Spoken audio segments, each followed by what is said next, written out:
Thank you very much, Mr. President of the General Assembly. Let me first salute you for the wisdom of having this session on sustainability this week. The truth is that there is really no more pressing topic for the majority of the world's population to have our countries settle. And on this particular issue, the issue of debt is the one that gives us the greatest stress. The IMF, in its World Economic Outlook, in its preview last week, suggested to us that yet again global growth rates will decline at the very time when the countries on debt row need, in fact, more growth and more financing. They are likely to face a situation where the prospects for growth will even be slimmer. At the very time when the geopolitical instability of the world needs us to be able to find a way to lift people out of poverty, middle-income countries are being put at risk of pauperization. And for what? We've heard others speak this afternoon very clearly, from the Secretary General right back through to all who have spoken, about the simple need of what is required for us to make the world a better place and to make it intolerant of poverty and intolerant of disease and intolerant of inequity. And what is that? One, that we need to come to terms with the fact that every dollar of debt is not the same, and that we need to have a different arrangement with respect to how we view debt. Short-term debt of 15 years cannot build hospitals, cannot build schools, but we perpetuate with the nonsense such that invariably countries and continents, as in the case of Africa, 751 million people live in countries that spend more on debt than spend on education and health care. If we do not educate these children, if we do not sustain their lives, how will they grow up to repay the debt which is being incurred in their name? And the reality is that we know better, but we continue to do otherwise. Similarly, we have to be able to determine how we can, as a matter of fundamental principle, recognize that if there is to be no division between people and planet, then we must have longer maturities. Then we must have more affordable interest rates for countries. Then we must have more financing to be able to build infrastructure and to invest in our people. And we must finally have faster, sustainable, inclusive growth. The failure to put that at the center of global economic activity, and indeed the values that inform our behavior to create the environment for global economic activity, is what is at risk here. To have surcharges at the International Monetary Fund continue at a time of high interest rates is unconscionable, because the very countries that need the most room to be able to rebuild their countries are now being asked to pay higher interest rates effectively, and then surcharges on top of it, crowding out the space that it has to be able to buy equipment or to build critical infrastructure. This is no different from the concept that the World Bank has now put, having accepted the laudable nature of debt pause clauses, to ask a country to pay a premium at the very time when it has been hit by a natural disaster is equally unconscionable. And therefore, these simple things ought not to be the subject of bureaucratic determinations and decisions, but ought to be the subject of a political compact that sees people, hears people, and feels people. At the same time, I think we have heard and seen enough over the last few years to know that the common framework is not working, and that the notion that countries will be jealous of each other as to the terms as to what they can sustain and not sustain, while countries like Zambia wait and wait, is regrettable and unfortunate, and ought not to be applied to other countries in need of urgent assistance as they sit on debt row. My friends, the common framework needs radical overhaul.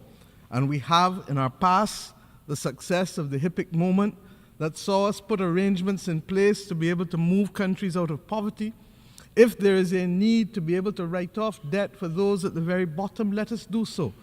But there is also a need to recognize that middle-income countries are at risk of pauperization if we do not change how we relate to the issue of debt and the orthodoxy that we foist on them. The reality is there is no magic to a debt to GDP 60% ratio. But yet we foist it on countries in the context of an IMF program or in the context of credit rating agencies determining whether debt is sustainable for countries, irrespective of the fact that there may be no investment to be able to allow those countries to withstand the ravages of the climate crisis and to build resilience so that less people die and more livelihoods are saved when they are in fact hit by a climate crisis that they did not contribute to, or a pandemic that they did not contribute to.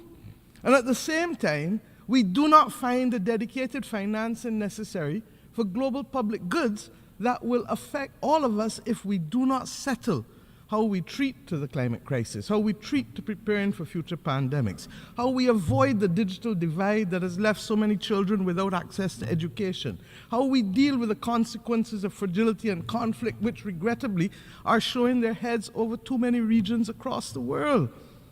We need to simply stop and reflect on the values that are informing the decisions at the political level and on the precepts and the orthodoxy that has informed development in the current world in which we live. And if we don't do so, then we are admitting that we are tolerant of more collateral damage and lives being lost and livelihoods being compromised. I pray and hope that the simple things that are within our control will result in decisions. Just as the IMF has found it possible to bring another African country to the table of its board, we believe that the vulnerable voices of E20 countries of the world ought to have a seat at the table in its own right, because if you do not hear how policies affect us, you cannot affect the changes that are necessary to make a difference in the lives of small island states or middle-income countries or vulnerable developing countries. Similarly, if we do not learn from the lessons of the past and apply them fairly and equitably, we will see the inequity continue and the consolidation of wealth in the hands of a very, very, very, very few. This world recognized that it was necessary for the United Kingdom to take 100 years to repay its World War I debt so that it could borrow to build out the rest of Britain after the reality of two wars. This world allowed Germany the opportunity to cap its debt service in order to be able to rebuild itself after World War II. How do we not afford the same benefits to a Dominica that lost 226% overnight as a result of Hurricane Maria? How do we not have the same principle when countries in Africa continue to be hit in the season of superlatives, from drought to floods to the most awful circumstances related also to public health crises? Man-made values can change, and political decisions can bring about that change. I hope, Mr. President and Secretary General, that your focus this week on sustainability, your focus later this year on the Summit for the Future, the reality of what has happened in the world over the last few years will bring us to a level of understanding that the power imbalance is choking us.